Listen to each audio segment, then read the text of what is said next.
Recently, I was having a particularly solid, long streak of good productivity. Things were flowing. I was getting stuff done, staying on top of deadlines, checking things off my list, all pistons firing. And because I'm the productivity nerd that I am, in constant self inquiry mode, because that's how we roll here at You to Do You, I had to ask myself what was working better than usual? What gave me this edge? How was I kicking butt so hard? Was it my robust array of productivity tools doing me good? Perfectly maintained to do lists, inbox at zero, perfectly time blocked calendar. You know what? Nah, because I use those tools even when I'm less productive, when things are sloggy and I'm working slowly and not checking stuff off my list. So, what was different? My energy. I had good energy. My tank was full. I was fueled up, vital, ready to go. And man, when you have good energy, things flow. Inherently, there's less friction. It just gets easier to get stuff done. In fact, I think you can even afford to be a little bit sloppy and not use all of your productivity tools perfectly if you have energy. Oh, I have to look that thing up that I would have preferred to have at my fingertips if I had perfectly organized system. Oh, I have to take a minute to wade through my email inbox because I didn't keep it at zero. Oh, I'm a little unfocused and not totally clear on the best perfect next step to take in the project. All that stuff is fine. Let's go. Energy will take care of it. In my view, energy seems to be a pretty key element, and I wonder if it is for you too. So let's spend a few minutes in today's video exploring this idea of energy as kind of a hidden in plain sight productivity booster. I'm Valerie, and this is You to Do You, the channel where we dive into all those productivity tools, hacks, techniques, methods, whatevers, and see how they work for you. So let's get started. All right. So, energy, maybe one of the best productivity boosters around. Yeah, so how can I get me some of that? That sweet energy elixir. Well, I got good news and bad news for you here. Bad news is, in my experience anyway, you don't always have a lot of control over how much energy you have. Sometimes your body just does stuff. Fluctuating hormones, seasonal depression, woke up on the wrong side of the bed, crap just going down. And that's not to mention illness and injury and emergencies and the like. There's really only so much control you have over your energy. The good news is, well, there's two pieces of good news. One is that we do have some control over our energy. There's some tried and true classic sources of energy that I'm sure you've heard about that can really fill your tank, and we'll touch on those in just a moment. And after that, I'll walk you through three of my favorite tools that are a bit less talked about. And then two, even better, and I think kind of more interesting, is we can actually take steps to capitalize on our good energy when it's here. And I'm not talking about cramming in as much work as we can while our energy is good. What I do mean is taking steps to keep the energy party going. What can we do to prolong it, to keep it around, and make it easier to access when it might be lurking in the background? Okay, so what are some of those tried and true ways to get energy? These are those classics that you've probably heard of or know of these yourself. Good and plentiful sleep, nutritious food, moving your body, getting some exercise, time in nature, quality social time and connection, meditation or quiet time, prayer, what have you.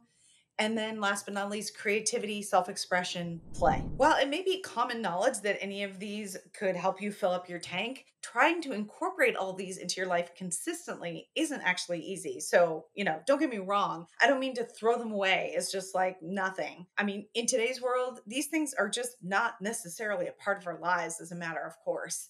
We do need to be deliberate about incorporating each of them and finding ways to make that happen could be, kind of a life's work. But today, let's go beyond those basics. So, looking back on that period of good energy that I had, I noticed three things that consistently fueled me, added energy to my system. Here we go. Getting real about the Pomodoro Method. For years, I kind of lied to myself about the amount and quality of breaks I was taking. Yeah, I get up, I take breaks. Really asked myself, are you really getting a break? So I decided to experiment, questioning in that you to do you way. Am I actually taking breaks? And if not, do I need to do something to remind me to take breaks? Or what do I need to change? Yeah, it turns out I wasn't really taking real breaks. Getting up to quickly pee or refill my water glass, It's a micro break, but it's not a break. And certainly flipping over to a different web browser window to check if anyone responded to my Facebook post and then getting lost in scrolling, it's kind of a break, but it's not a break. So I turned to the good old Pomodoro Method. You may have heard of the Pomodoro Method, named after the tomato-shaped timer that the guy who popularized this, whose name I don't know how to pronounce, so I'm not going to say, I'll put it on screen. He had the idea of setting off the tomato shaped timer to remind you to when to take a break. The idea is that you set the timer for 25 minutes for focus work and then take a 5-minute break. And you do 4 of these work, break, work, break, work, break, work, break. And then you take a longer break, like that lasts like 25 minutes or an hour, half an hour, something like that. And so in classic you to do you fashion, I experimented with it, played with it, and figured out that I do much better with 45-minute worked sessions and then 10-minute breaks in between. 45 minutes is long enough for me to really get into something, and 10 minutes is long enough for me to like just, really get up and move my body, maybe hop on the exercise bike or just do some stretching or whatever. And also, for some reason, using the timer on my computer made a difference. I think maybe because I'm used to dismissing a lot of notifications on my phone, but somehow I will actually heed the chime as it comes up on my computer. So I will get up from the computer and go do something else. And I found that when I really did this and didn't just say I was doing it, it genuinely gave me more energy. The brain rest while doing something physical, it's real, or at least for me. And I can come back to the desk refreshed and ready for more. I have no doubt that the more deliberate attention that I gave to my breaks gave me the energy that really made a difference. It contributed significantly to my increased productivity. Overwhelm. Don't underestimate the power of feeling overwhelmed. It will raise your stress levels, make you more susceptible to distractions, and prevent you from getting important stuff done. By another guy whose last name I don't know how to pronounce. Thanks, Damon. How do you feel when you're overwhelmed with too much work, with too much on your to do list? When I have too much to do, I get frantic. What goes where? What are we to do next? Ah! It saps me of the good energy and replaces it with like a frantic dread that all too often leads me to seeking out ways to avoid that feeling, usually time on social media or time in front of the TV. And that is not the vibe we're looking for. It does not give us the energy that allows us to just get in the groove and go. So we don't get stuff done, which means our to do list is backing up and getting even bigger, which leads to more overwhelm. And it's a vicious cycle. On the flip side, when you're not feeling overwhelmed, when you get in that virtuous cycle, overwhelm isn't standing in your way, isn't causing you that like act, freeze, run, avoid thing. So you can get stuff done. And because you've got stuff done, you aren't overwhelmed with undone stuff. So, how do you avoid the overwhelm in the first place? Well, I have a whole other video plan for what to do when you have too much to do. So be sure to hit that subscribe button and the notification bell icon so you'll hear about new videos when they come out. But one super practical thing I do is to limit my view of the stuff. If the mountain of stuff is just too big, let's just look at this one rock. Here are a few examples. I keep certain parts of my to-do list tucked away where I will need them and not out in front of me. So, say I've got a committed deliverable for a client. I keep the list of what I need to do in the course of that project in the notes for that project. I only see those tasks when I'm working on that project. That part of the mountain is like hidden in a cave.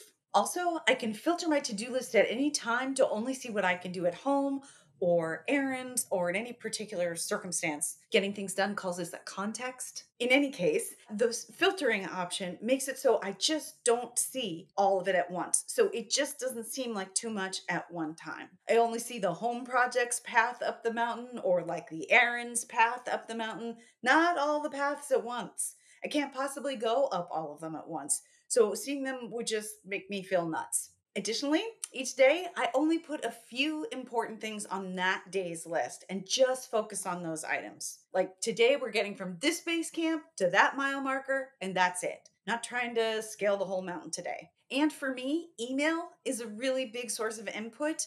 I get a lot of requests by email. So when I want to feel less overwhelmed, I hit that inbox pause button and I stop the flow. Later, I can turn it back on and process those emails when I have dedicated time to do so. This is definitely keeping me feeling like I have some control over what's coming at me. Is there a good mountain analogy for this? I don't know. Maybe I've put up a net to catch the rubble and rocks coming down the mountain that might clutter up the path or maybe even hit me in the face. I don't know. That's kind of a stretch, but you get the idea. The point is, feeling overwhelmed can sap you of your energy and kill your momentum. So, if you can take some steps to keep the overwhelming mountain from looming over you, it could be worth it.